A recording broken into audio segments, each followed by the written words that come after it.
नमस्कार, जय महाराष्ट्र मित्रांनो। आताच्या क्षणाची सर्वात मोठी आणि महत्त्वाची अपडेट।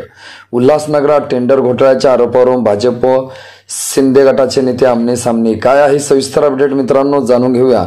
भाजपने पत्रकार परिषद घेऊन टेंडर घोटाळ्यावरून शिवसेना शिंदे गटाच्या नेत्यासह पी अँड झा कंपनीवर घोटाळ्याचे आरोप केल्याने भाजप व शिंदे गट नेते आमने सामने आल्याचे चित्र आहे। आरोप करणारे भाजप शहर जिल्हाध्यक्ष प्रदीप रामचंदानी हे महापालिका बांधकाम विभागाच्या कामात 20% पार्टनर असल्याची माहिती प्रेम झा यांनी देऊन भाजपच्या आरोपातील हवा काढून टाकली आहे।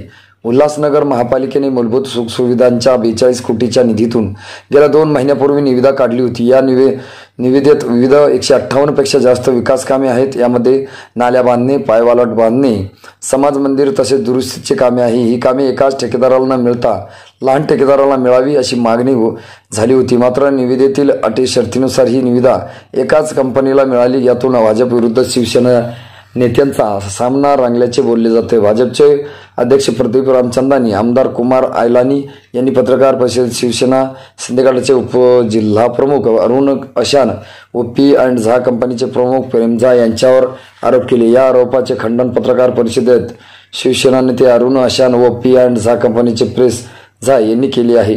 मित्रांनो, तुम्हाला काय वाटतं? तुमची प्रतिक्रिया आम्हाला नक्की कळवा। भेटूया पुढच्या व्हिडिओमध्ये। तुर्तास धन्यवाद।